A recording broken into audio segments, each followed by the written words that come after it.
Good evening, ladies and gentlemen. Welcome to the special board meeting of the Alameda County Water District.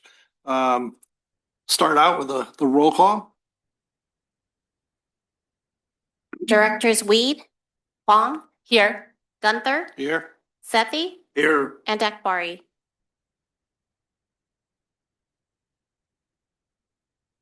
Okay, well, as this is a special meeting and we have a special board which will be replacing us for a short period of time, I'm going to call upon the special appointed vice president to lead us in our salute to the flag this evening.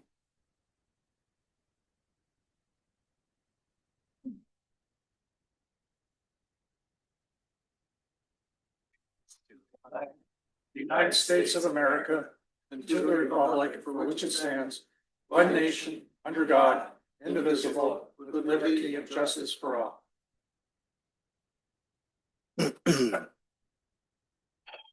understand Director Akbari will be here in a little bit, and Director Weed is off in another meeting. So that I'll be taking the chair today. Turning to public comments on matters on this meeting, notice of special meeting. Do we have anybody online? Seeing. No, nobody online. Okay. Do any of the members of the public wish to comment on this meeting this evening? At least this period. Hearing none, then we'll move on to the Water Ambassador Program. I'm going to turn it over then to the General Manager and Special Projects. Fantastic. Thank you. Interim President, Acting Chair, Gunther. Appreciate the opportunity, and we are super thrilled about this meeting this evening. And I just wanted to make a quick note just in terms of housekeeping remarks that should members of the public wish to make comments, you can do so by in person here at the podium, or you can also, if online, you can follow the directions at the top of the agenda to make your comment in the Zoom app. And this meeting is being recorded. It'll be available for future viewing on our website. and the materials that we'll be covering this evening are posted on our website. Pardon me. This is a really exciting evening. We've been looking forward to this for many, many months, and the students have too. This is the end of a journey for our high school students that have been participating in our inaugural Water Ambassadors program. It's been quite a ride. There's been an awful lot of effort and thought that has gone into it by Ms. McLeod, Mr. Ivy, and you'll meet him shortly. And many staff throughout the district. And of course, the students themselves have been through an absolute roller coaster ride. And we think that they've got something out of it. And we'll see a little bit more from the students this evening. One note, we do want to operate on a pretty brisk pace this evening. We are in the verge of finals. And these students, you'll see that they are very bright kids with great futures, and we want to make sure that we're not a barrier to that future by holding them back from their studies. So with that, I'll just quickly right now, I'll turn it over to Ms. McLeod to get us started. Thank you, Mr. Stevenson. Good evening to President Gunther, Interim President Gunther right now, members of the board, staff, and members of the public, and to our water ambassadors. My name is Jackie McLeod. I'm the special assistant to the general manager, and I'm going to start this evening by walking us through the agenda. So this evening, we're going to talk about the Water Ambassador Pilot Program overview. We're going to talk about the great partnership we had with Fremont Unified School District in order to make this program happen and be a success. We definitely had a lot of lessons learned, but one of the biggest lessons is this isn't a one-person project. We relied on the partnership with Fremont Unified and our incredible staff that we have at Alameda County Water District, as well as the students and their parents for getting them to all the different modules. So huge thank you to the parents for helping us. We are going to talk about some of the pilot program modules and highlights that we had from those modules. We took the students on a roller coaster ride through a journey of water at Alameda County Water District. where they're going to have capstone project presentations. Each of the students elected to weave together a project that they learned through this program. So they're going to present to you as well. We'll take a brief break. And the reason we're holding a special board meeting is because this is actually the last module for the students to learn about what is another type of job or career you could have in the water industry. And one of those is a decision maker and sitting on the board potentially. That part of the board meeting after the break is for educational purposes only. Nothing that we present will be real, but it will give you an opportunity to see what it's like to be a policy maker and a decision maker. After that exercise, we'll take another 10 minutes and return to our normal special board meeting. And we're going to present your certificates of completion for the program, and then we will end the special board meeting. So what was the pilot program? Well, it was a seedling of an idea because we knew we wanted to work with high school students at the Alameda County Water District, and we knew we wanted to provide a benefit to our community by learning about the great work that we do on behalf of the community. It meets our strategic goal, workforce development and communication, through our new strategic plan. And we identified a partnership with Fremont Unified School District to develop and implement the pilot project. I will, and I've said this in like a committee a number of times, I have to give it hands down to our public affairs team for creating a foundation and a partnership with Fremont Unified School District and Mr. Ivy to make this a success. Without that initial partnership, I wouldn't have known where to start. So I just want to give a lot of kudos to our public affairs team.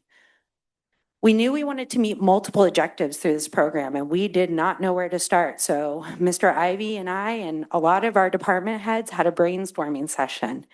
So we coordinated with multiple internal stakeholders as well as subject matter experts, and we did a really cool thing.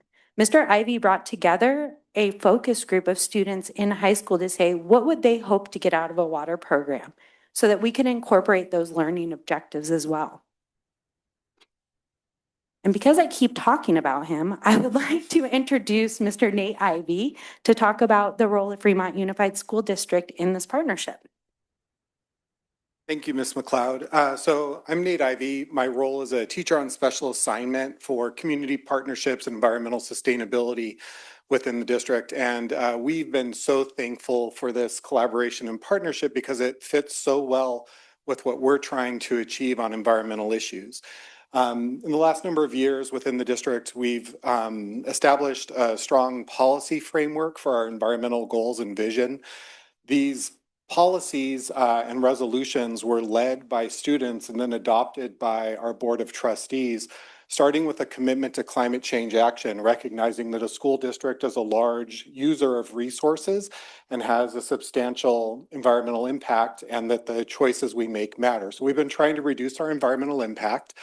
Students then brought forward a resolution calling for an educational response to the climate emergency, demanding that we prepare them to understand and respond to climate change. And then middle school students brought forward a resolution encouraging us to move to be a zero waste to landfill entity. So we've done things like move to reusables in a number of our cafeterias. This fits most strongly with our commitment to climate change action and our educational response to the climate emergency. And water is really important for us in thinking about the climate impacts and our responses.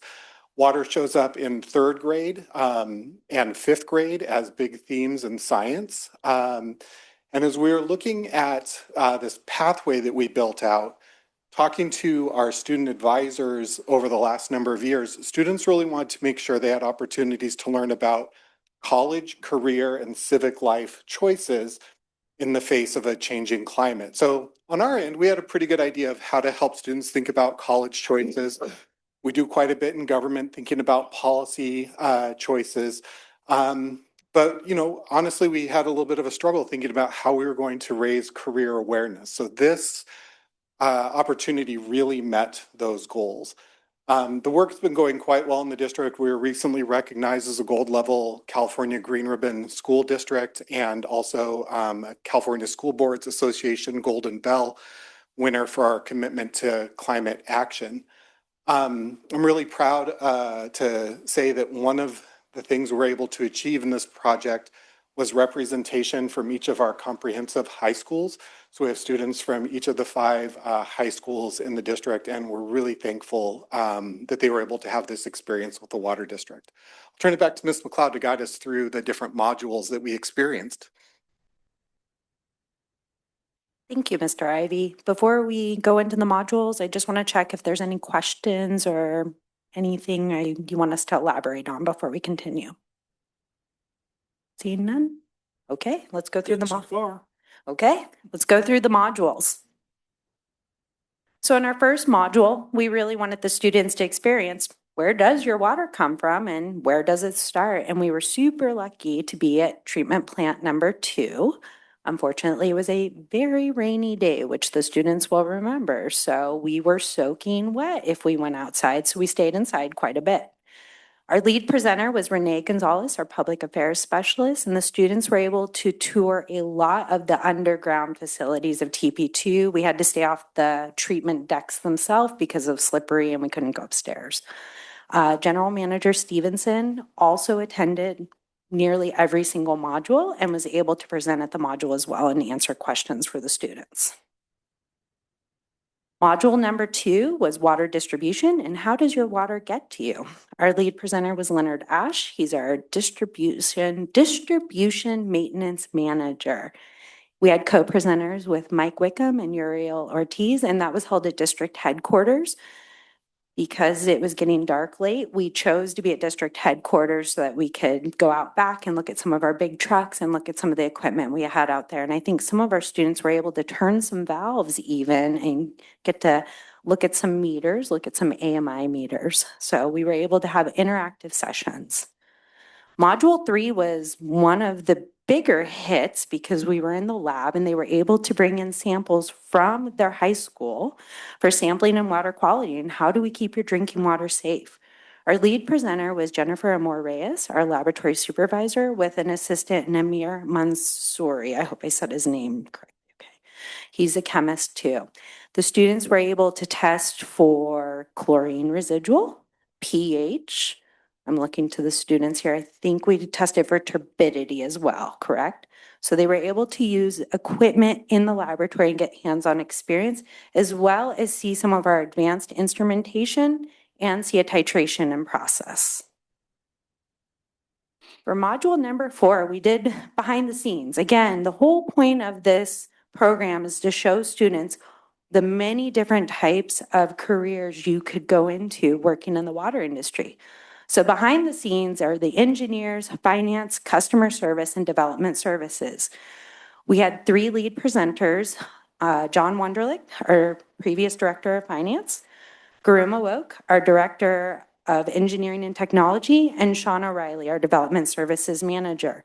I believe one of the quotes that sticks out most in my mind was, "I like economics, finance was fun." And that was very surprising to me from Nadarshana, I believe, said that. So we have inspired them in multiple ways as well. We also have a couple of students who are in the advanced engineering class at their high school right now, and you will hear from them as well during the capstone project. In module number 5, we were at Quarry Lakes, and we wanted to talk about how do we protect our water resources and what do we do to ensure environmental stewardship. We had multiple lead presenters with Miss Laura Heides, our Director of Water Resources, Miss Ava Laser, our new water supply supervisor, Andre Dexter, our water supply engineer, and we were located out at Quarry Lakes and Rubber Dam 1 Fish Ladder. The students were able to tour our fish screen area, our fish ladder. We also were able to look over at Shen Pond as well, and we had a great comprehensive experience out there of how are we protecting water and what are we doing to protect the environment. In module number 6, this was another very popular module of water use efficiency and water conservation and inspired a lot of capstone projects. Our lead presenters were Jose Rodriguez and Jessica Swinson, and our water use efficiency specialist. And we had a special assistant in Mackenzie Sin, who is one of our interns in the water resources department. She is a recent graduate, and the students were able to talk to a near peer at the end of those presentations. We were able to tour our garden out front, our water conservation garden, as well as our succulent garden in the back. And now we're at the Water Ambassador Capstone Project. Before I turn it over to the students, are there any questions about any of the modules that I presented? No questions? Okay, well, I'm going to turn this over to the students now to present. I vote for the Giants fan. Evan, you have a vote. So up first we have, so why did we have a capstone project? So this is actually where Mr. Ivy and I come in a little bit. We wanted to bring together the students to come up with a project for everything that they learned in the program. We did not tell them what they had to do. They came up with these projects on their own based on what they were learning and their interest. I will say there were so many creative projects as well as ideas I've never even thought of myself. So first, do you want, yep. One other piece of guidance we gave to the students was to try to align their projects with the strategic goals and vision of the district. So thinking about efficiency, water preparedness, quality water protection, thinking in those categories of what projects they could find that would help advance the mission of the organization. So first up for a capstone project is Miss Livia Chin. And we're going to go through these projects by having the students just come up in sequence. We are hoping to hold questions to the end, but you are the board and you can ask questions during the projects if you don't want to hold the questions. Just know that the students we have directed them to be prepared to come up and roll through their projects.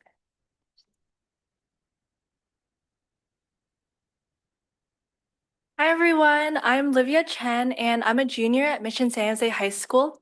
And my project focused on sustainable landscaping, especially educating others through it. So I chose this topic because I really enjoyed learning about this topic in our last module about how we can conserve water by having gardens with native plants rather than lawns.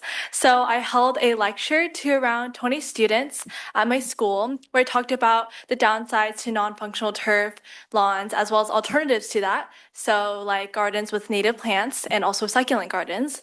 Then after that, we painted terracotta pots, which you can see on the right, and plotted succulents, which we then gave to the Wellness Center, which is a place at our school where students can go if they're feeling a bit overwhelmed or need a break from their school. And I really wanted to give it to the Wellness Center to just give the room a bit more greenery and make it a little bit more lively. And my main takeaway for this was that most students are actually very interested in taking actions and steps towards more sustainable practices. They just need someone to maybe inform them first and educate them about this, which is what I did. And even if afterwards they didn't instantly replace their lawns with succulent gardens, I'm sure that the next time they're looking for additions to the garden, they might look towards native plants instead. Thank you.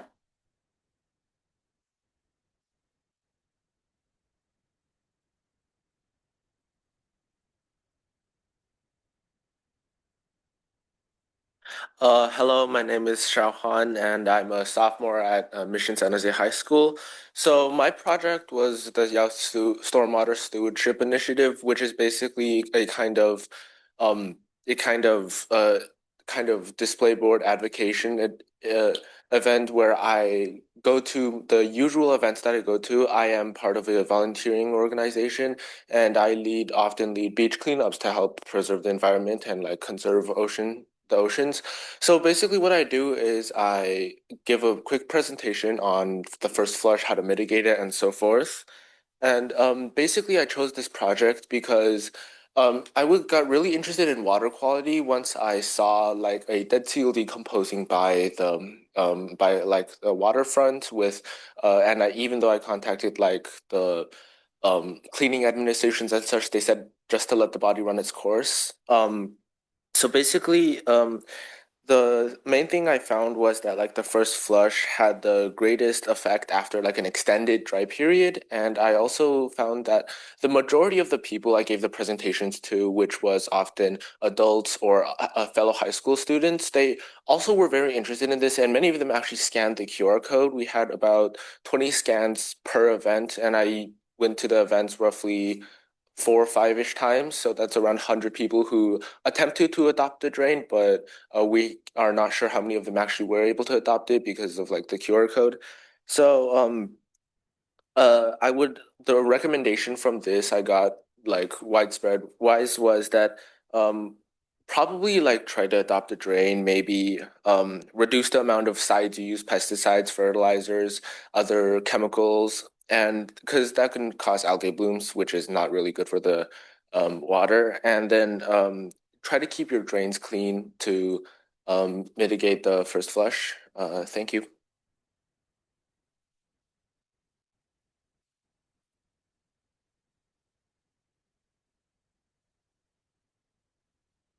Hello, my name is Saket Bapu, and I'm an 11th grader at American High School. For my capstone project, I decided to focus on water quality, specifically focusing on an emerging threat, microplastic pollution. Due to everyday use and improper disposal, microplastics are entering our waterways and bodies at an alarming rate. And now early detection is critical for protecting human health. To help tackle this problem, I designed a low-cost microplastics detection system which observes changes in light corresponding to plastic concentration. Shown above on the left is a simple model. And while current methods cost thousands of dollars, this prototype cost me under 60. At first, I struggled to gain consistent results, but by adjusting my methodology and approach, and while continuing to research, I was able to build a simple budget prototype.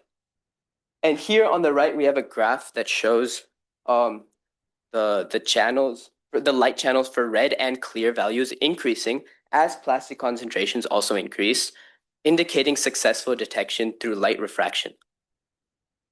While my model is limited by the resources available to me, it still demonstrates that microplastic detection is possible at an affordable price. And accuracy and precision can be improved further through better lab equipment, higher quality electronics, and very consistent lab sampling procedure. But overall, this project was meant to lead the way towards accessible technology that protects people from contaminants they don't even know they're consuming. Thank you very much.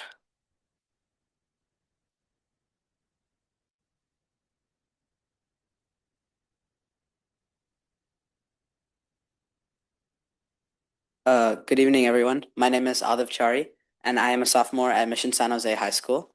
And for my capstone project, I focused on gray water and gray water reuse and water conservation.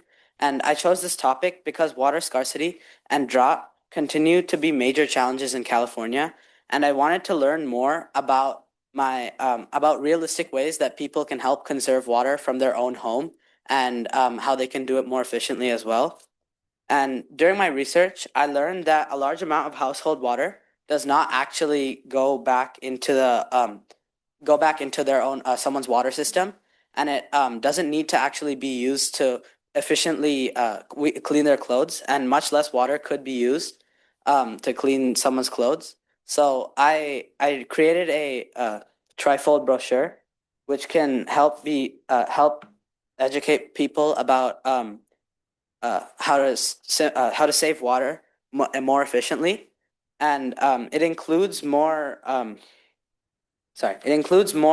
ways that people can take action against this problem, and it also allows people to learn that they have more ways to conserve water rather than just collecting rainwater in barrels and other things that ACWD suggested.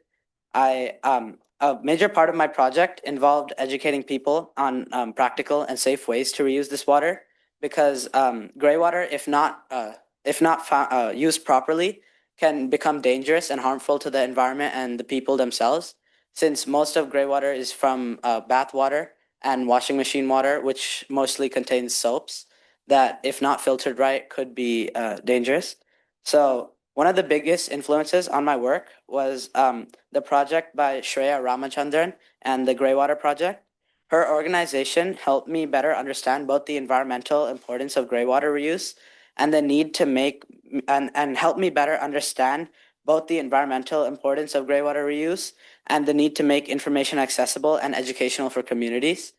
And I also use information and resources provided by Alameda County Water District to better understand local water conservation efforts and how water management impacts our community here in the Bay Area. To present my research, I created an educational trifold brochure, which I'll pass out in a little bit.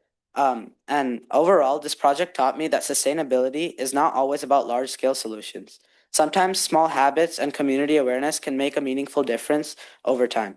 I appreciate the opportunity to present this project today, and I hope it encourages more discussion about water conservation and responsible resource use in our communities. Thank you for listening.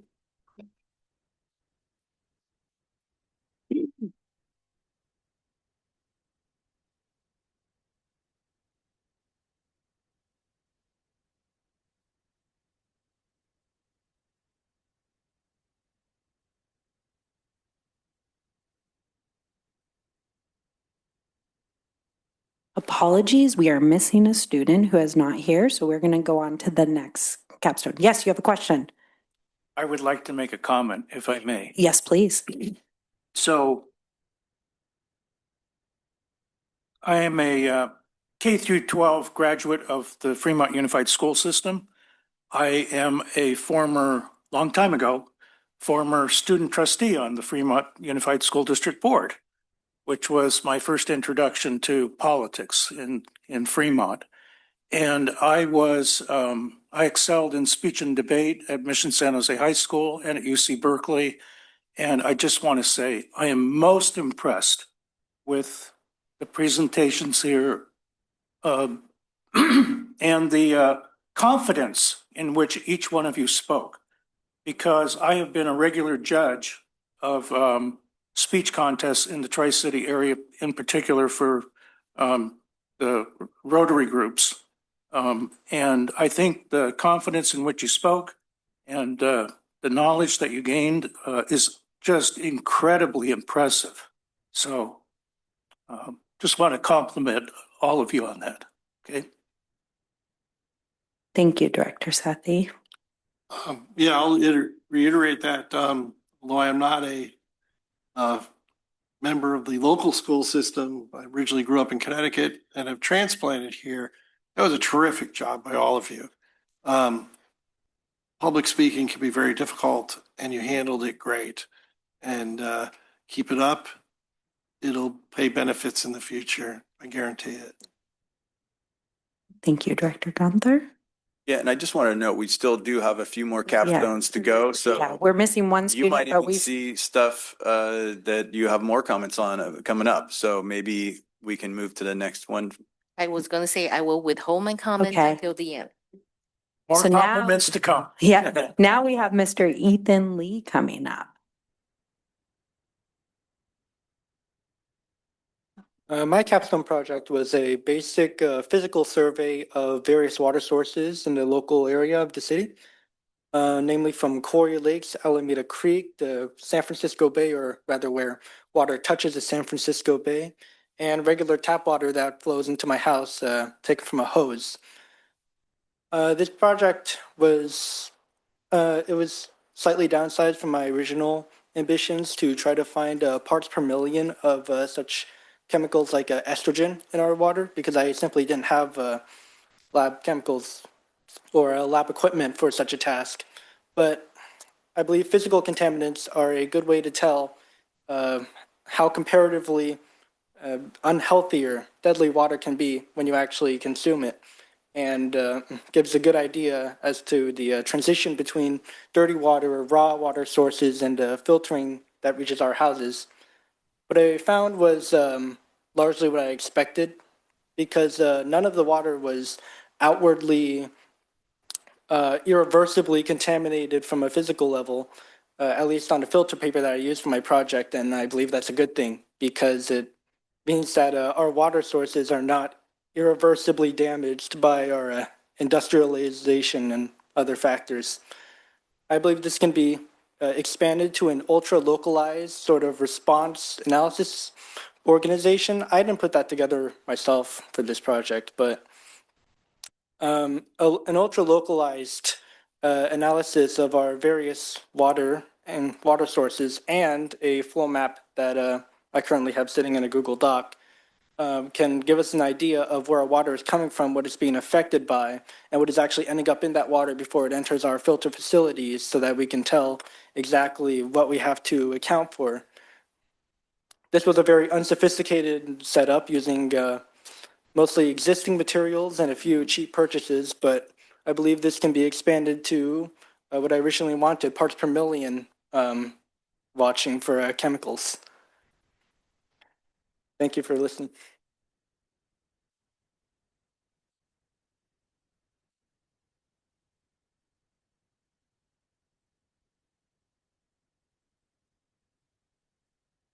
Hello, I'm Dahara, and I am a junior from Irvington High School. And for my capstone project, I assisted Alameda County Water District employees at the Fremont Earth Day Fair. So at the fair, I helped the employees set up our booth, and at that booth specifically, we had a area where people could make their own succulent plants. So I helped in setting that up. I helped putting in the soil into tubs which people could use. I helped setting up the succulents and much more.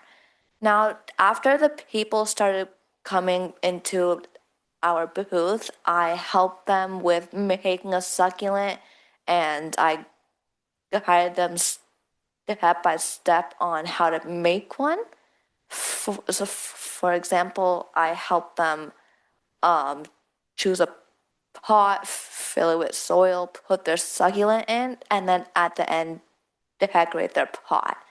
The main impact I had here was a lot of people who came to our booth had questions about succulents and why we were promoting to plant them. So I informed people about how succulents are water efficient. They don't require as much water to plant than normal plants. And a lot of people were very interested after I informed them. So the main reason I chose this project is because I've always been interested in water conservation, and I've always been interested in teaching people about water conservation, because just in January, I finished my Gold Award project for Girl Scouts, where I educated people who are being served by the Alameda County Water District on how to conserve water by detecting household leaks, since I believe that as long as people have the information, they will do something about it, which is why I chose to help at the Earth Day Fair, because I would get to interact with a lot of people and give them information to conserve water. Thank you.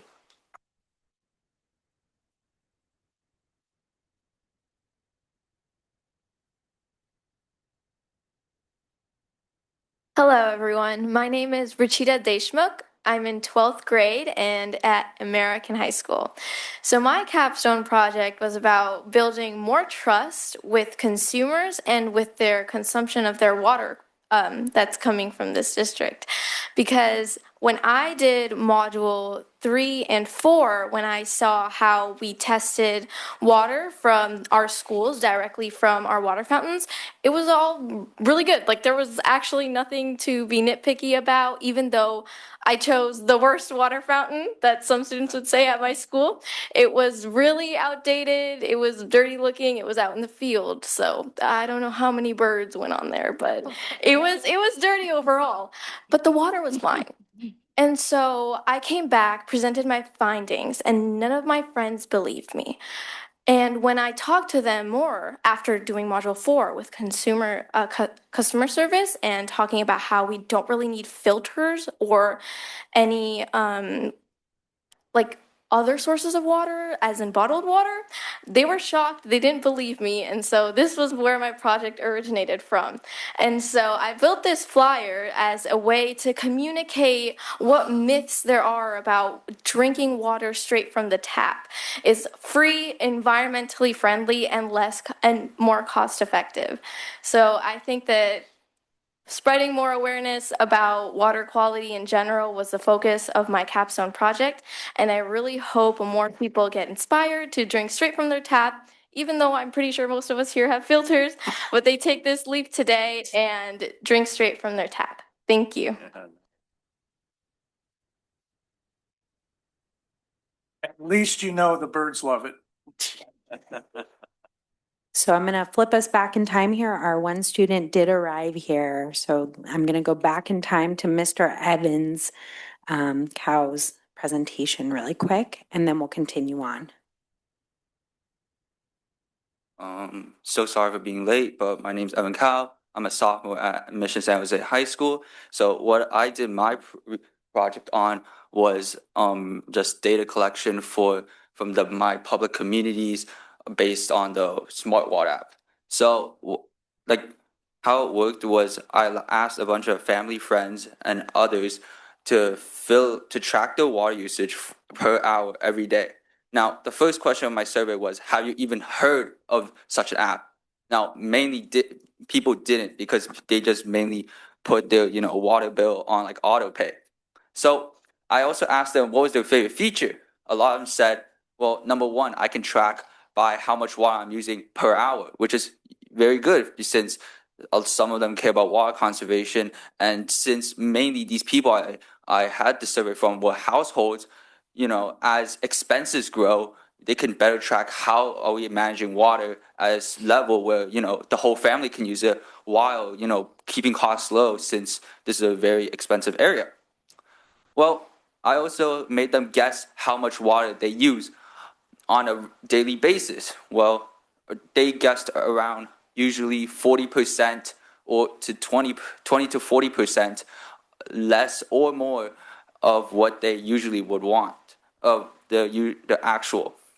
Now, I think this is really, I put this question because I feel like water usage is something people are concerned about, but they never really are conscious about.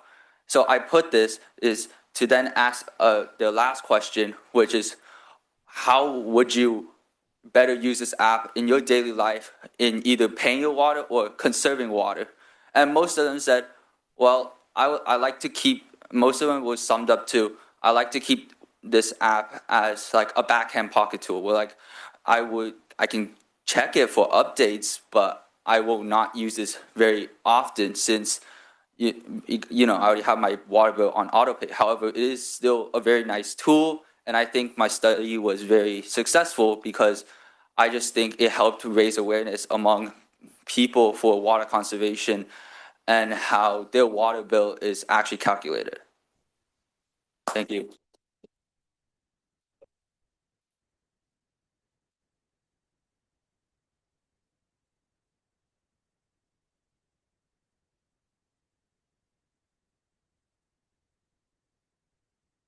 Hello, everyone. My name is Zoe Kaur, and I'm a sophomore at Washington High.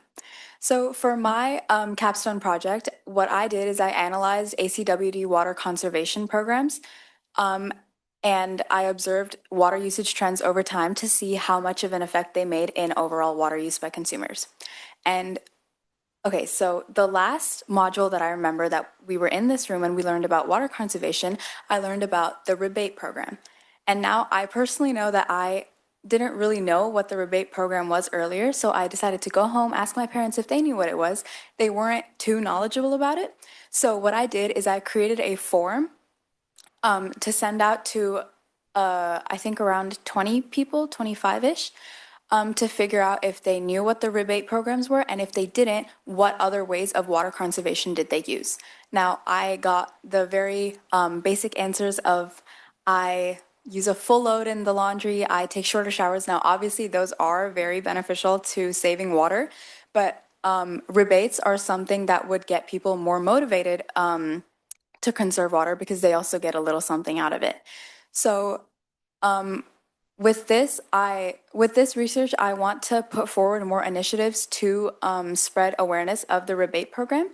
And one way we can do this is by having a larger social media presence, not just social media, but also we can have things like online flyers to send out and mass emails.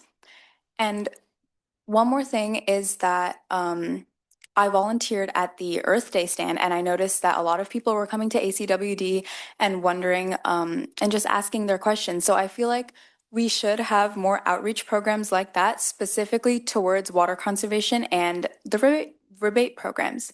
Now, I chose this topic because, well, water is definitely not an unlimited resource, contrary to what many people may think. And yes, taking shorter showers is something that people say they do, but how many people actually do it, right? So I feel like rebates is something that will definitely motivate people more to save such an important resource that we do not have an unlimited amount of, because they can also get something out of it. And it's also just to spread more awareness of conservation of water. Thank you.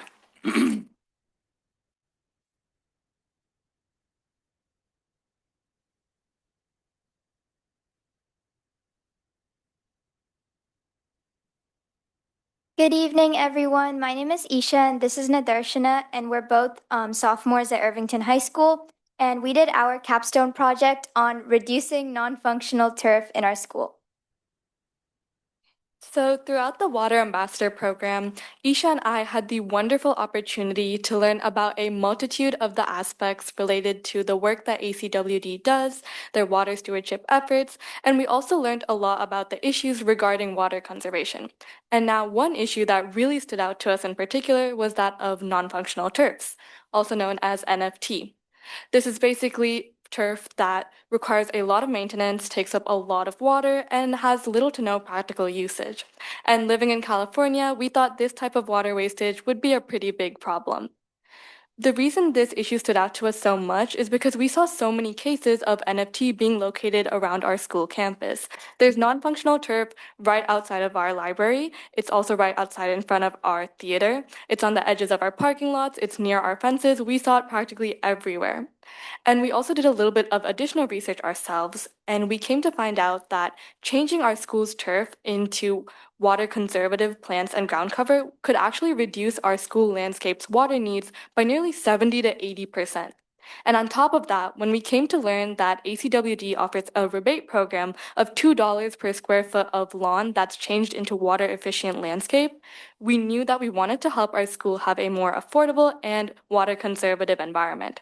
So we got to designing a plan where, as you can see on our slide, we redesigned our school layout and we highlighted the NFT areas that currently exist and provided suggestions for remodeling them so that they would either serve a certain purpose, so that they're not non-functional anymore, or to replace them with water-friendly plants.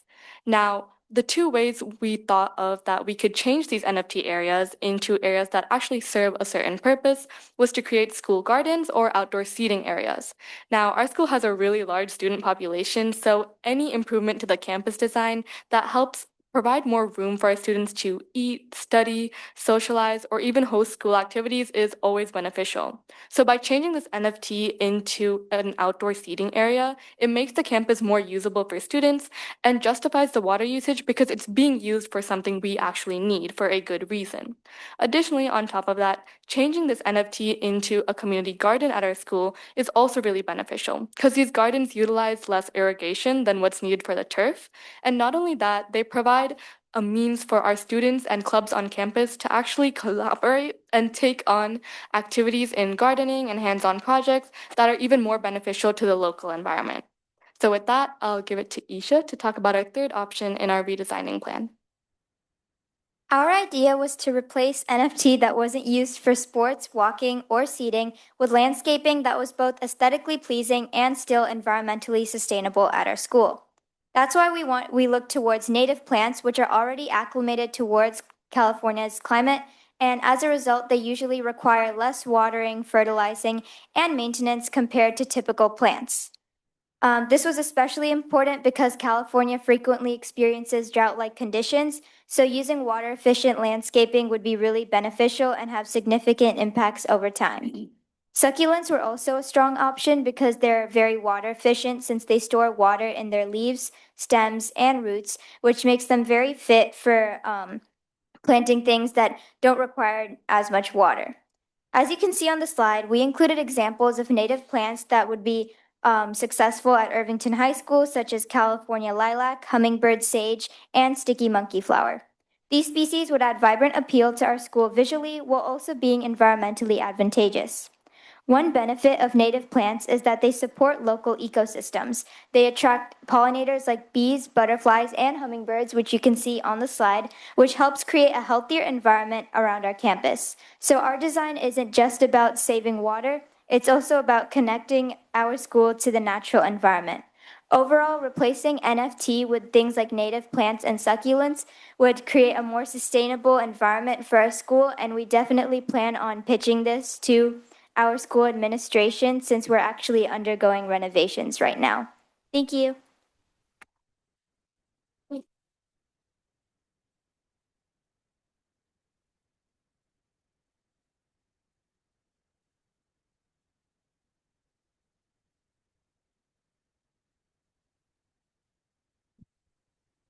Good evening, everyone. My name is Mishka Galani, and I'm an 11th grader at John F. Kennedy High School. My project focuses on making public water data more understandable and accessible through technology. I developed a website that takes over 2 decades of Alameda County's water district data and transforms it into interactive visuals and predictive visualizations. Instead of looking through spreadsheets or raw data, users can quickly explore trends in water supply, conservation, and rainfall and usage. One challenge I noticed was that while data itself is valuable, it can also feel overwhelming or difficult to interpret. So I focused heavily on creating a clean, organized interface that allows users to explore information without feeling overloaded. This project helped me better understand the relationship between sustainability, public infrastructure, and data science, while also showing me how technology can improve communication within a community. Ultimately, my goal was to create something that informs people and helps build confidence in understanding the local water systems. Thank you.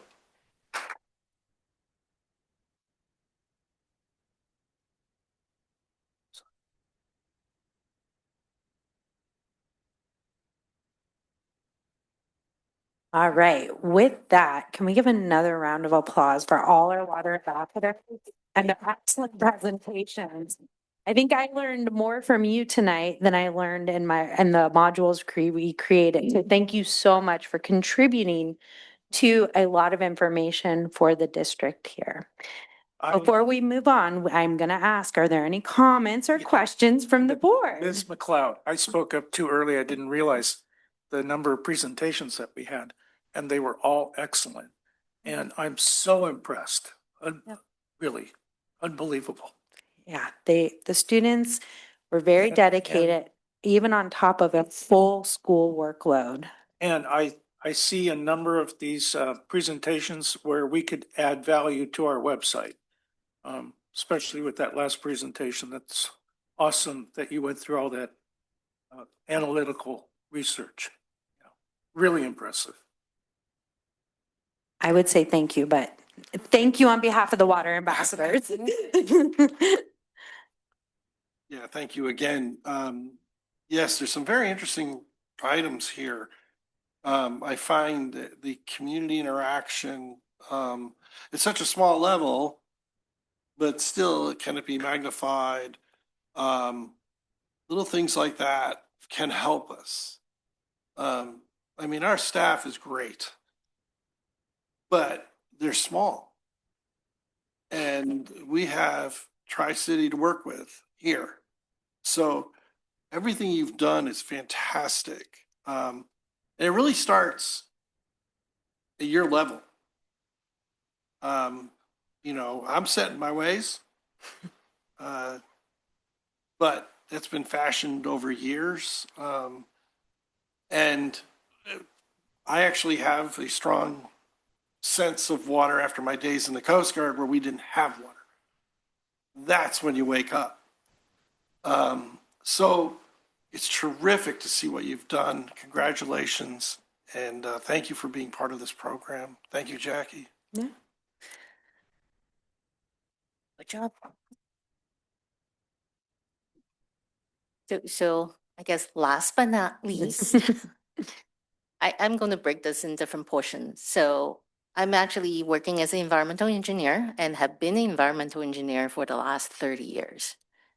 What you presented today in your capstone project really resonated with me in terms of environmental protection and actually meeting the goal and objectives you set up with your capstone project. What I've noticed in all the project that's presented is definitely very community focused, which is what we set up as a board trying to accomplish is to how to reach out to the community. And it's also very action oriented.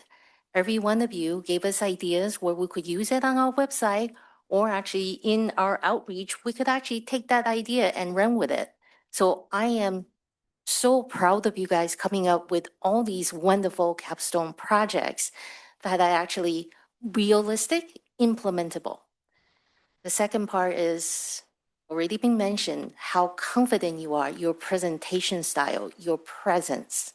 It definitely shows in how you make your presentation, every single one of you, that you definitely know what you're talking about. You definitely are passionate about what you're talking about. For me, it actually crosses from just a presentation of a capstone project into advocacy. You are actually, with your project, you're advocating your idea on how to make this community better. So thank you so very much for spending the time.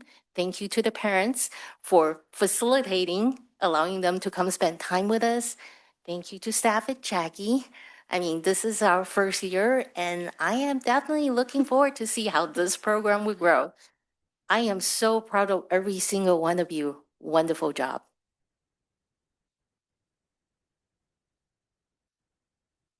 Well, thank you so much. And again, it took a huge team to make this program a success. Without our staff on the Alameda County Water District side, the approval of General Manager Stevenson to allow me to create a program from the ground up, as well as our partnership with Fremont Unified School District. Mr. Ivy was hands down the best partner to do this project with, and we are so fortunate to have him to work with. But at the ground level, our water ambassadors made this program grow and thrive. So it was a pleasure to work with all of them. I will say I'm so impressed with you again. So I look forward to what we're going to do next in this special board meeting. So, Jackie, I just want a special shout out, Mr. Ivy. Thank you so very much. The success of this program, definitely a lot of it is actually hinged on your support of our efforts. So thank you. So as a reminder, this is part of the closing of our Water Ambassador program. So right now, what I'm going to do, just to explain, as we do with every module with the Water Ambassadors, is I'm going to go over what are we going to learn about and what we're going to do next. So this is module 7. Remember, we're learning about governance, policy, and decision-making. You're going to conduct a condensed mock board meeting that is for educational purposes only. All data that's presented, all information that's presented is not real. It's not based in reality. The scenario is not real. So I just want everyone to be prepared. This is educational purposes only. All data is fictitious. It's for education. Did everybody understand this is educational? Okay. So I'm going to recommend to our board president that we take a 10-minute break to convene this mock board meeting. Okay, so it's 6:27. I suggest we even it out and do a 13-minute break then, and we'll reconvene at 6:40. Thank you so much. Beware of any public members that join us and suddenly think this is a real board meeting. We will have a disclaimer. Welcome back. Again, I want to remind everyone that this is a Water Ambassador mock student board meeting. It's for educational purposes only. This is part of our Water Ambassador program only. It's for educational purposes. All data is fictitious. The scenario is fictitious.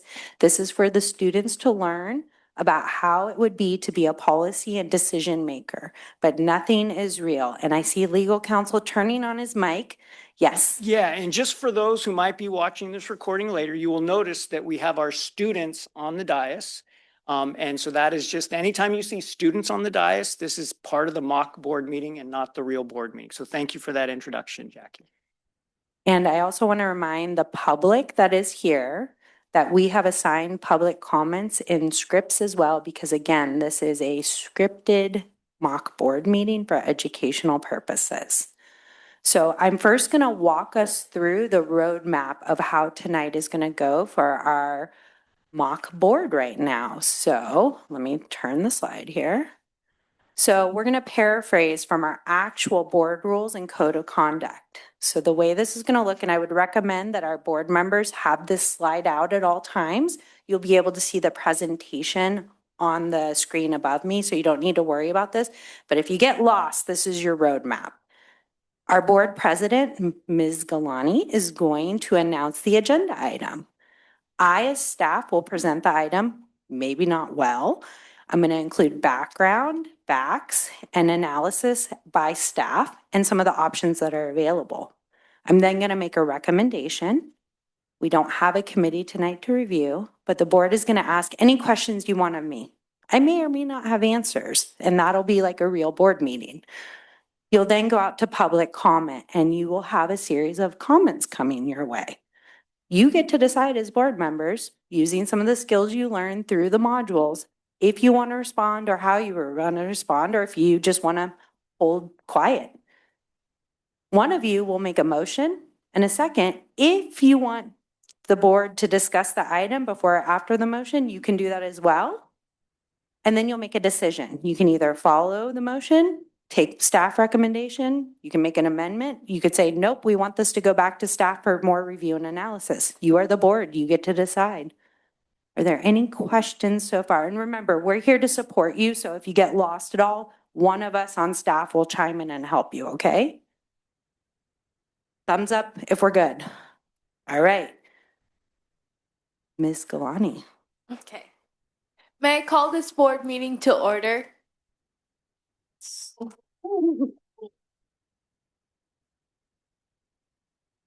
The item is proposed water conservation enhancement retrofit on resale. Thank you so much. Good evening, board, members of the public, and staff. My name is Jackie McLeod. I'm the previous special assistant to the general manager, and I'm so excited to see Mr. Chari will be joining us as the special assistant to the general manager moving forward. Welcome to the team. Tonight, I'll be talking about water conservation enhancement retrofit on resale. But just a reminder, in case we didn't make it clear, this is an exercise. Nothing is real. This is for educational purposes only. You will hear me say that quite a few times this evening. So our challenge is, like all major water agencies in California, ACWD is required to achieve certain per capita, that means per person, water use objectives within 10 years. ACWD's established urban water use objective is 112 gallons per capita per day. Failure to meet this objective risks steep financial penalties that ACWD would need to pay to the state. ACWD maintains sophisticated computer models that predict customer demands and take into account the effect of various water use efficiency measures and programs. Our modeling confirms that existing water use efficiency programs, like incentive programs for customers to voluntarily replace their water using appliances and to replace their lawn and drought-tolerant landscaping, will not be sufficient to meet these state-mandated water use efficiency objectives. So we will need to implement other water use efficiency and conservation programs to meet these goals.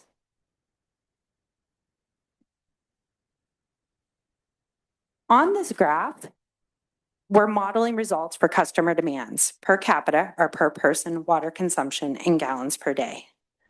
Gallons per capita per day are shown on the y-axis on the left-hand side, the calendar year shown on the x-axis.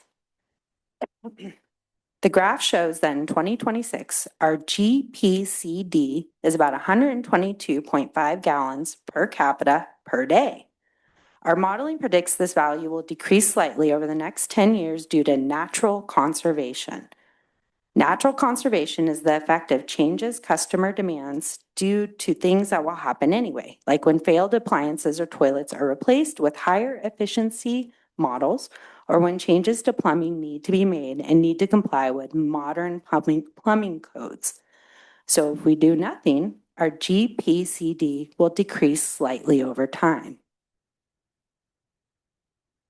Now we add the state mandated GPCD we are required to meet by 2036, 10 years from now. This is shown by the red line. The state required GPCD is 112. The yellow bar shows the 2036 deadline by which we must achieve the goal.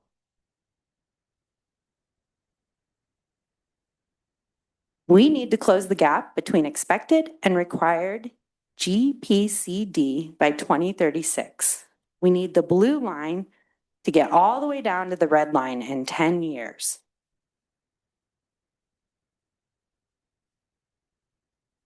The good news is that we can achieve the state mandated GPCD by 2036 using enhanced conservation. This means we will need to implement new programs in order to meet our objective. Oh, but wait, don't worry. All the numbers, the lines on the graph, the years, everything is fake. It's completely made up. Nothing here is real.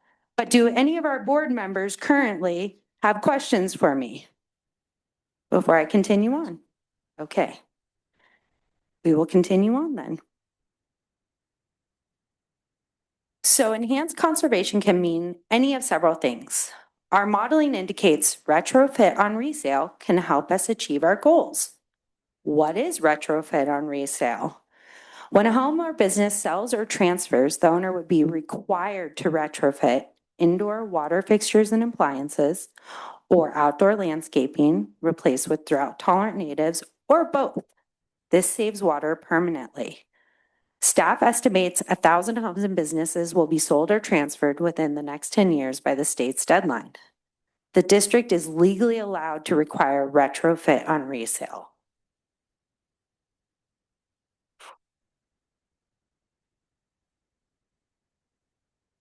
Based upon our modeling work, we know we have several options to consider. We're presenting 4 alternatives here on this slide. I'm going to orient you to the chart. On the left-hand side of the column are the option numbers. The next column provides a brief description of each of the options. The additional cost per unit to customers column indicates the average additional direct cost to customers participating in each option. For these alternatives, we've broken these costs down to individual housing or business units participating in that option. The additional cost per unit to district column provides the estimated additional direct cost to the district for each unit participating in that option. Only one option includes additional per unit direct cost to the district. Pardon me. The 5th column provides the model's result as to whether that option on its own would result in the district meeting its urban water use objective. The additional cost to district to meet urban water use objective column provides modeling estimates for the total additional cost to the district to meet the UWUO over and above the per unit cost for participation in each option. For example, if one of the 4 options shown meet part of the UWUO, oh my goodness, Ed, then the district will need to implement other programs to achieve the entire goal. This column reflects the estimated cost to make up the difference. All districts' costs are borne by our ratepayers, so costs in this column impact water rates for everyone, whether participating in one of the options or not. The last column includes remarks about the option and the modeled results. Any questions about the table I'm about to present? Everyone's good? Okay, let's go through the options. Option 1 is to do nothing at all related to retrofit on resale or other per unit retrofits. If we do nothing at all, we will still need to invest in other programs to meet our UWUOs in other ways. This means we will need to spend an additional $12 million on other programs like retrofitting parks, expanding regional partnerships, retrofitting landscape medians, etc. Option number 2 is similar to option 1, except that here we are increasing the benefits of existing per unit voluntary programs. For example, if we increase the dollar per square foot lawn retrofit incentive, we know additional customers will voluntarily retrofit their yards to drought-tolerant landscaping. This will result in additional voluntary expenditures by home and business owners and additional per unit cost to the district to increase those incentives. Because the district's existing voluntary program has been very successful, we know many candidate homes have already been retrofitted, and we know there is a decreasing return on higher dollar incentives. So we expect that even with the higher incentives, the district will still need to invest in other programs as well. Options 3A and 3B are the retrofit on resale alternatives. Option 3A is to require that any home or business sold or transferred in our service area must retrofit all inside appliances and fixtures to the latest high efficiency standards. Our modeling indicates this would cost on average $8,500 per unit. While this gets us most of the way to meeting our UWUO, we would still need to spend about $2 million on other programs. Option 3B is similar to option 3A because it requires retrofit on resale. Option 3B includes retrofitting not only indoor appliances and fixtures, but also outdoor landscaping retrofits as well. This costs the owner of the unit more money, but gets us to compliance with the UWUO with no additional cost to our other ratepayers. This is the only option that fully meets the UWUO on its own. Any clarifying questions on the alternatives before I move on? Okay. Surprise, this is for educational purposes only, and this is a reminder that all scenarios and data presented are fictitious and fake. I have a staff recommendation before you tonight. I would like to recommend that you choose option B. We'll pass an ordinance, which is basically a new law that mandates retrofit on resale. When any home or business sells or transfers, the owner would be required to retrofit indoor water using fixtures and appliances and outdoor landscaping, replaced with drought-tolerant natives. The pros of this option meets ACWD's objectives, and there's no additional cost to ACWD. There's no water bill impacts. The cons are some people won't like it, and the cost burden shifts to homes and business sellers. That is the end of my presentation. Thank you so much for listening. I'm happy to take any comments or questions.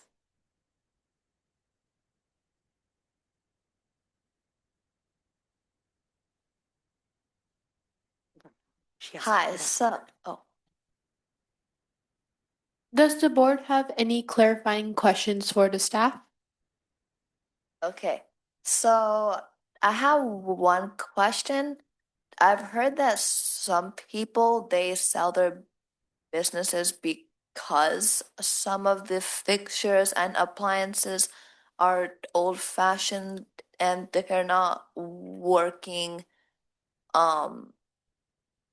by the standards of the district, and that's the reason they sell their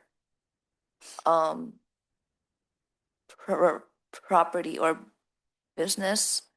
And then there's also some people who sell it because they need the money, and also those places usually don't have up to date appliances. So how would we tackle that?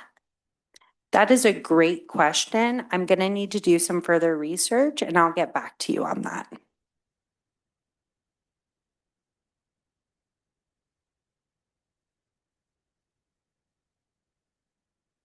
Any other questions? You said that For 3B, the cost burden will shift to a lot of businesses and as well as homes.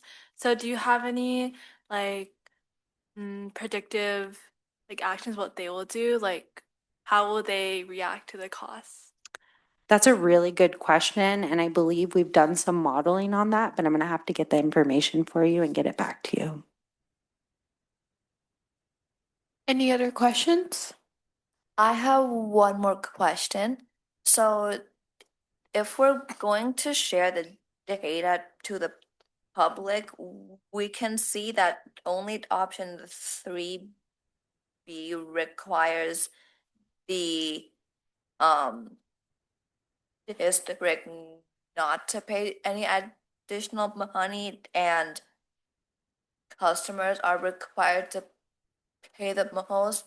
Is there a chance that customers would react negatively after hearing that?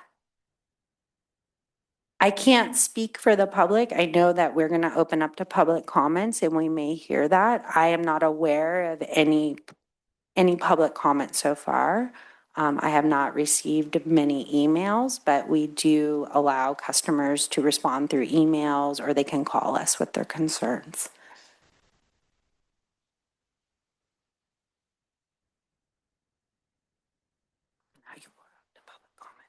Okay, we will now shift to public comment.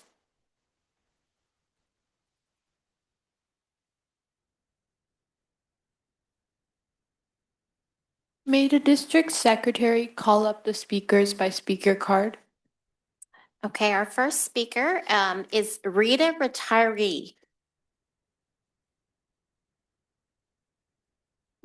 Good evening. I am Rita Retiree, one of your customers. I am retired and on a low fixed income. I do what I can to keep my water use low. I am going to need to sell my home soon and downsize because I can't afford the high cost of living here. I can't afford the high upfront cost of these retrofits. I won't get that money back until I sell my home. Even without the added cost of retrofits, I can't afford the mobile home I'm planning to move into. Vote option 1. Thank you.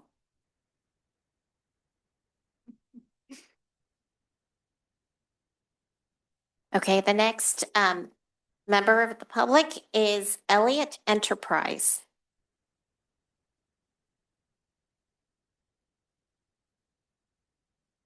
Good evening, Chair and members of the board. My name is Elliott Enterprise, Chair of your local Chamber of Commerce. On behalf of all the businesses in your service area, many of whom are your best customers, we oppose mandates on commercial properties. Such mandates are burdens on small business. They stifle economic development. They discourage business investment in your service area. And you are supposed to be serving your community. Vote option 1 or 2. Thank you. Okay, next member of the public is Martin Municipalia.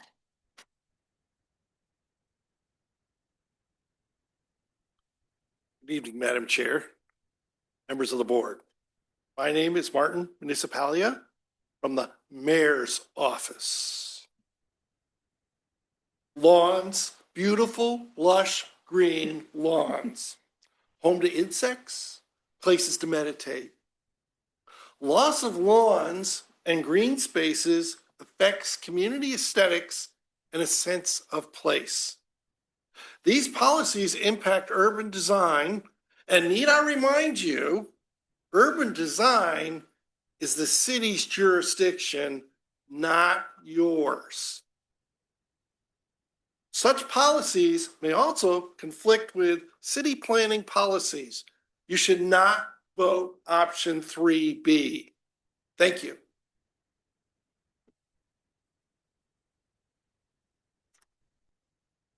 Okay, next member of the public is Rose Escrow. Good evening, Madam Chair and members of the board. My name is Rose Esquero, and I'm the Deputy Assistant Vice Associate Director of Government Relations with the Municipal Realtors Associations of the West. We strongly oppose strict requirements for retrofitting homes before selling them. Such requirements increase the cost of selling homes, and they also reduce property values. This proposal is exactly contrary to the Bay Area's efforts to reduce homelessness. Vote option 2 if you need to, but do not require retrofits. Thank you. Next speaker is Stanley Studious.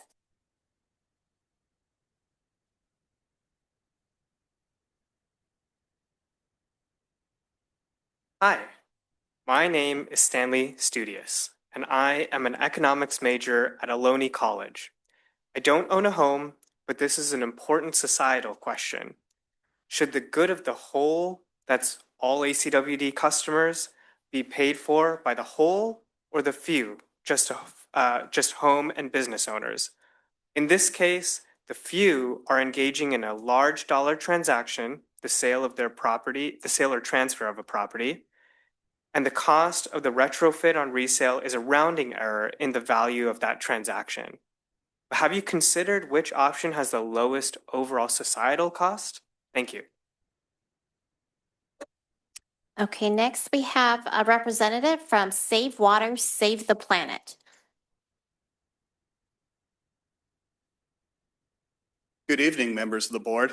I am here from Save Water, Save the Planet, an environmental advocacy group. Water conservation is critical. We all need to do everything possible to maximize water savings. We are in crisis. Droughts are increasing. There is no time to waste.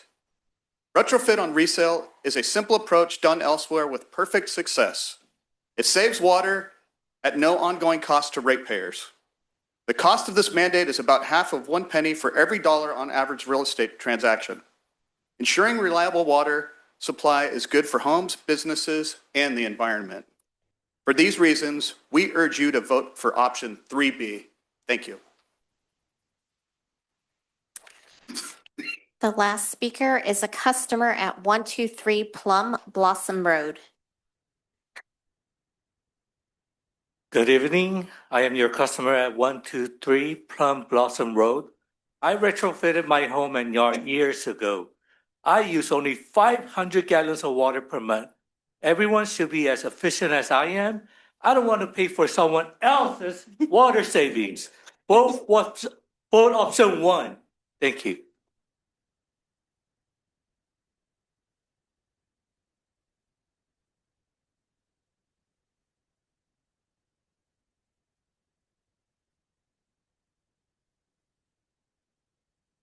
Okay, is there any discussion amongst the board?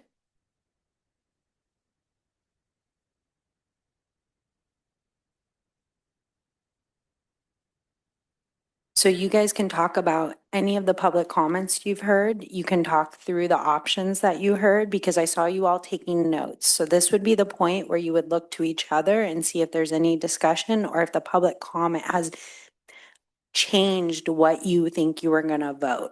That would be something you could do. I'm not gonna force you to do it, but this is a good time to do that.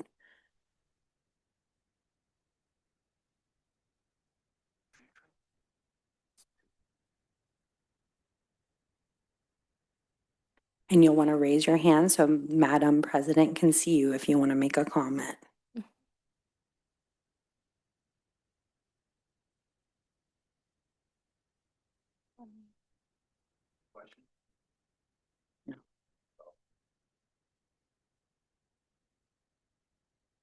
You have to speak into the microphones.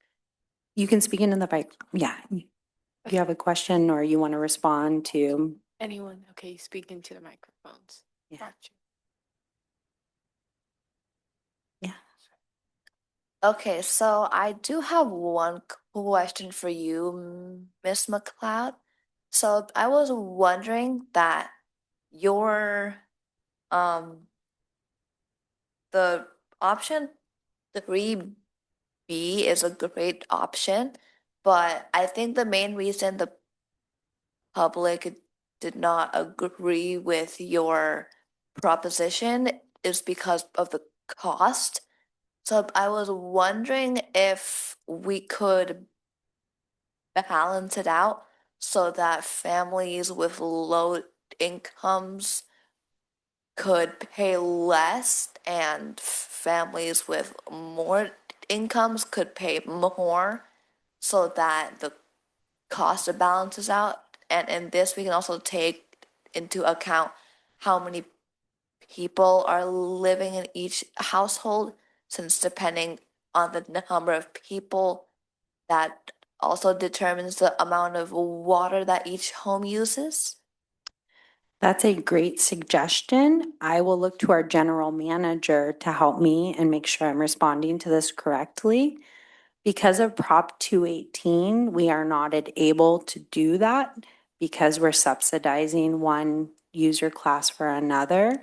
But the general manager may want to step in at this point as well. We do have a low income rate assistance program to help our low income residents. They can supplement and apply for that program. It's called Help on Tap as well. So I look to General Manager Bapu if he would like to add anything to that. Okay, so to respond to that, generally we do want to treat all of our customers the same. Although we have programs, as Ms. McLeod noted, we would not be able to treat we would not be able to treat customers in a different way based on rates. So if that's an issue, we could take the item back. Thank you. Are there any more comments from the board? And if there's not, this is where you would be seeking a motion potentially to approve the item that staff has recommended, or you would say something else potentially. Can I make a comment? Yeah. Okay. So from the public comments, there seems to be a very big discourse that they're against Proposition 3B just because of the high unit cost. One thing I would like to mention in support of 3B is one of the customers mentioned that the retrofit plan has been successful in certain areas. So while there is a high cost and we want to be mindful of customers, we also have to be mindful of meeting the state requirement. Thank you. I also have one last comment to make. Would it be possible since there is so much disagreement about Plan 3B, would it be possible to implement it in steps to see, so let's say we implement this, this proposition, and then if there is an extensive complaints from various customers, then we can just take a step back and think of another plan? Is that possible at all? That's a great suggestion. I'm going to look to our general manager to help me inform the decision right now as staff. So I look to our general manager. So to respond to that, a possible step we could take would we could start with option 3A, and depending on public response and if we are getting closer to the meeting, the UWU the value of 112 gallons, we could step forward to 3B based on response.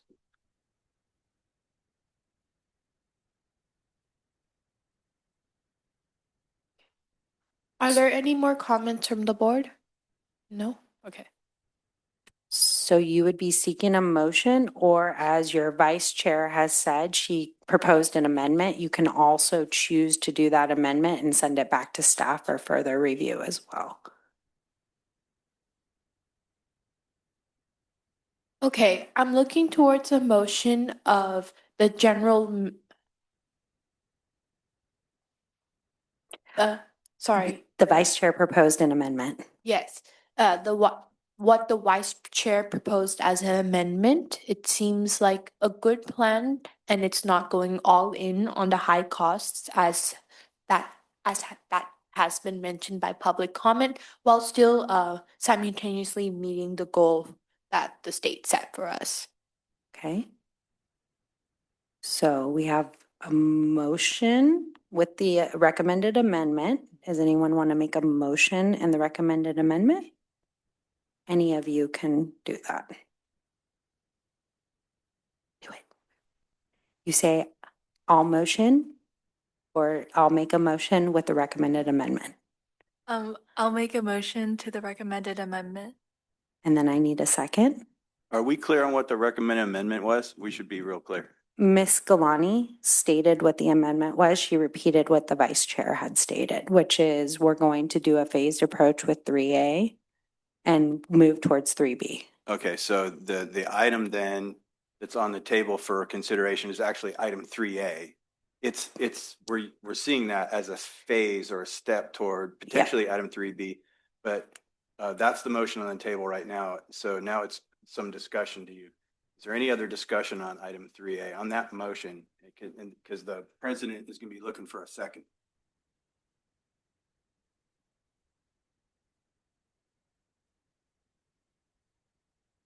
I'm seeing thumbs up. May I please have a second?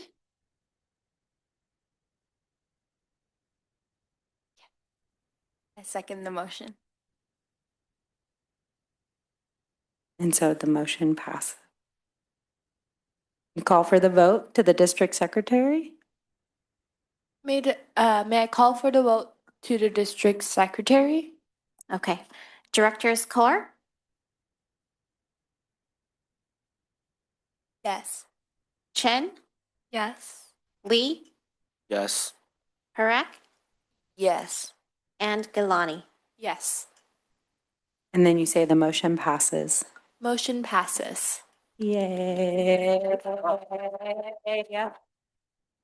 So again, I want to mention this was for educational purposes only. This was just a scenario, but before we turn it over to our board president, I want to check in with the water ambassadors in here. What did you just learn? How was that? Being a decision maker. You like it? Yeah? What? Yeah, was it stressful? Yeah. Was it hard to take in all that information that I presented and try to reason through it quickly? And then you had to hear public comment too, right? You guys did an amazing job. So congratulations. That's what it's like in a small way to be a board member on one item.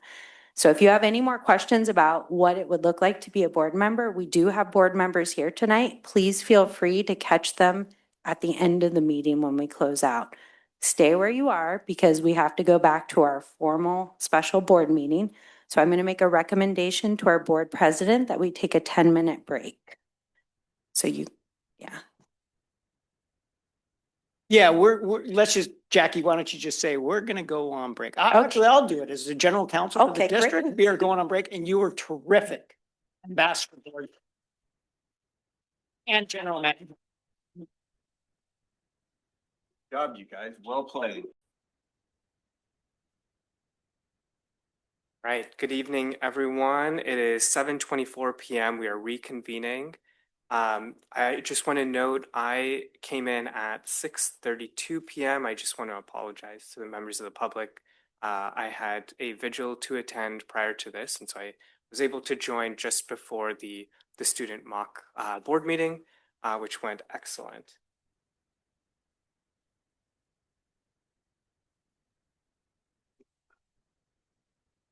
Stop.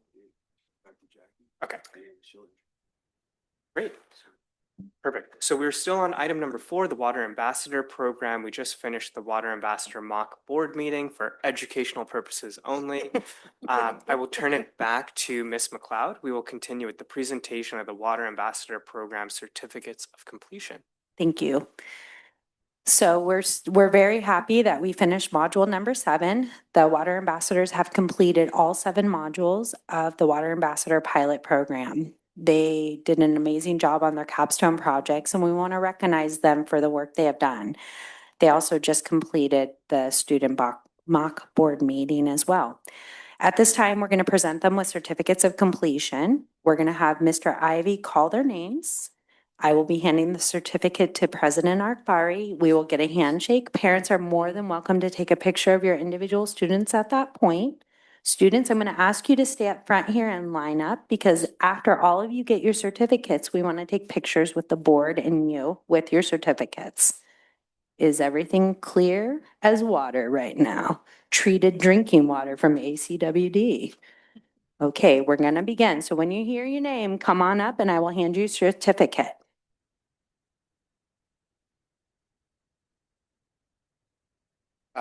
Evan Cow.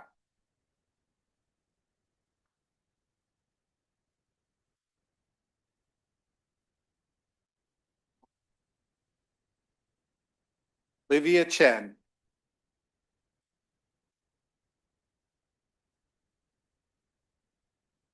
Isha Rushtagi.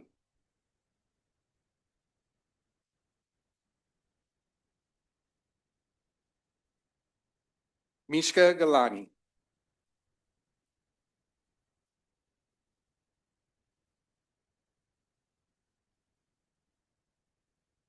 Xiaohan Li.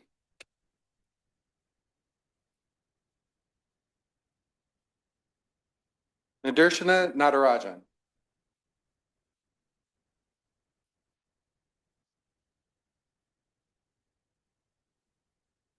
Ruchita Deshmukh. Okay.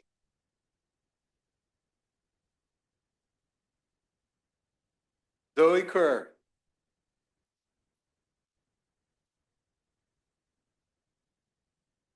Saket Bapu.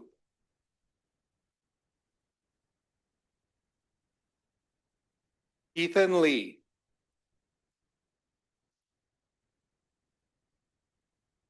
Adav Chari.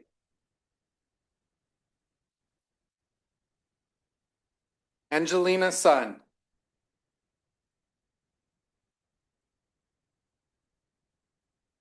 And Dara Perret.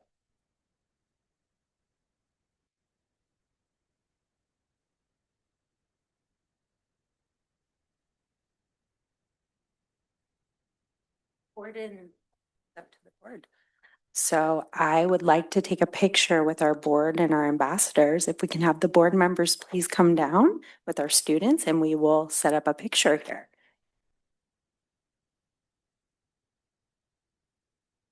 Mr. Ivy, we've been asked to be in the picture as well. Why don't we get one with the board first and then we'll come into the picture.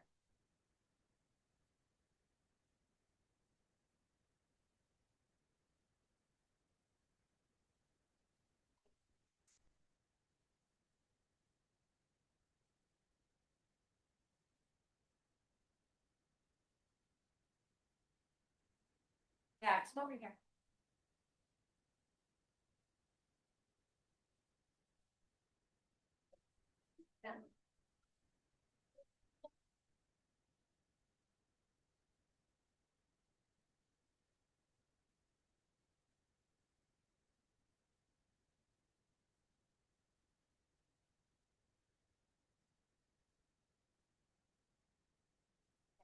Want us in there for real?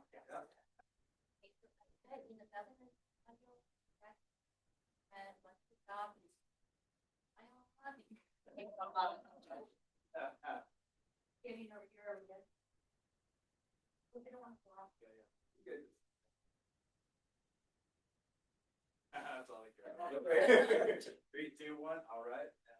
Right here. Right here.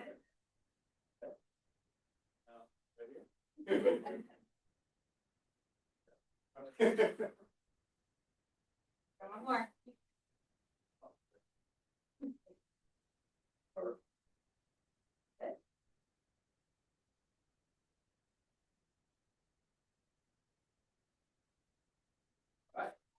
Oh, very nice.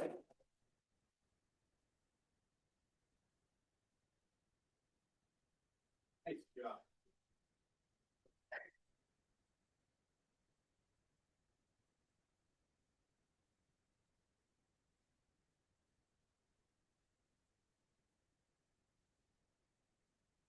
And with that, we have finished our pilot program for the water ambassadors. I want to thank the board, the parents, the students, Mr. Ivy, all of our department heads, staff who are not here for allowing me to invade your work schedules to help with this program. This program would not have been a success without the teams and every single family member that is here tonight, as well as Mr. Ivy. I appreciate General Manager Stevenson allowing me to develop this program, and we'll see what's next. But well done to all of our water ambassadors. You made this program happen. It would not have been as successful without each and every one of you showing up every single month in the module. So thank you so much for trusting us to walk you through this. And with that, I turn it back to you. Great, thank you, Ms. McLeod. I'll turn it to the board for any questions or comments on this item. No, just impressed. I think I said everything. Is just amazing how much you have accomplished. And actually, what I forgot to mention is how much you have taught me just from your capstone project. So thank you. Terrific program. Full support if we can keep this going. This is just 1 year. We have next year. So, great program. I really like this. Thank you. I was very impressed with all the student presentations, and I believe that there are quite a number of things that we can actually pull onto our website. That's really useful information from what you've created. All of us sit on various committees for the Association of California Water Agencies, ACWA. I'm particularly, I've been a member of the local government committee for quite a number of years.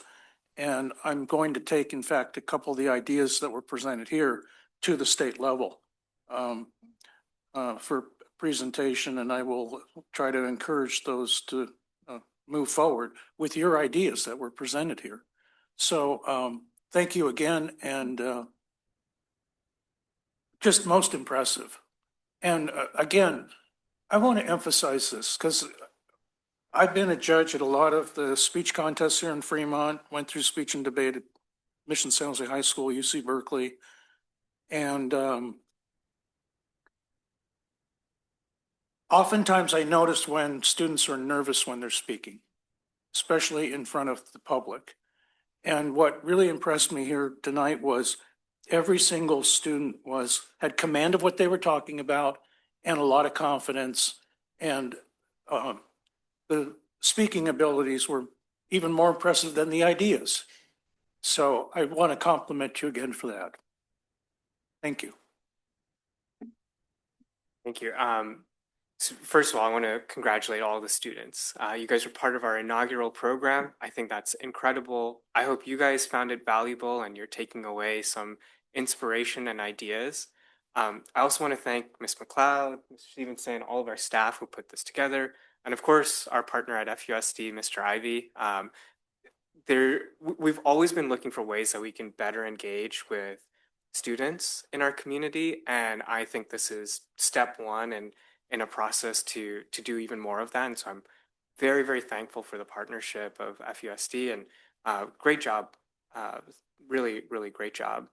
I want to share with the students just on a personal note. So like many of you, I grew up here. I went to Parkmont, Centerville, and Washington. And I joined this board when I was 22. I just finished college, not much older than you guys.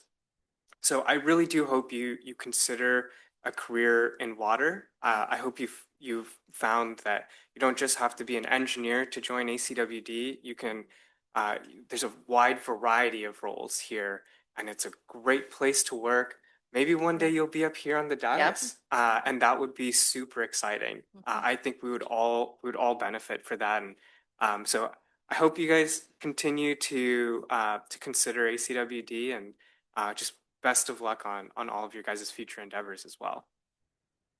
So with that, I will turn it now to public comments. Members of the public who are here in person are welcome to speak if they wish to make a comment.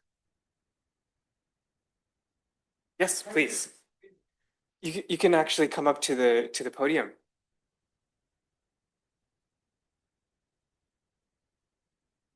Thank you. It's been this is a great program for the children also to get a feel of what a real industry looks like, kind of roles and responsibilities and other things. It's a really fuzzy thing in school, so getting an actual experience is really, really helpful. Thank you.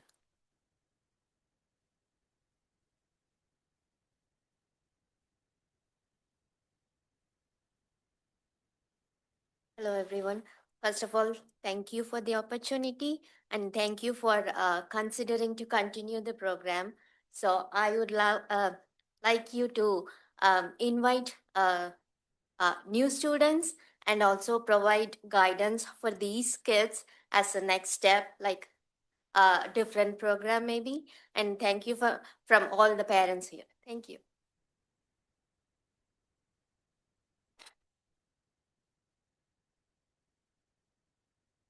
Hey all, I just want to, say thank you again. I know few parents already said, but thank you for giving the opportunity to kids. It's very impressive when I was coming every time to drop my daughter here, and then she would go and work with you guys, and then come back and tell me what she had learned. It was a really great opportunity for her to know inside what pressure is, how pressure is calculated, how water is treated, and then how we can conserve at home. So we have learned a lot of things from her, and that would not have possible without your support, your program, and of course the FUSD program also. So thank you very much for everything, what you guys do here. Thank you.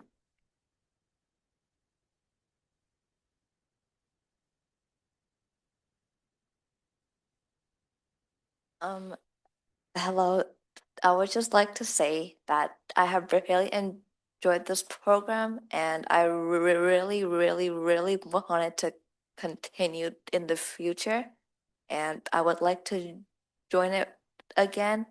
And I know you said that it interferes with our work schedules, but I really like it that it's only once a month, so it doesn't really affect us. So I love the way that you guys planned it in a way that it wouldn't affect our schoolwork.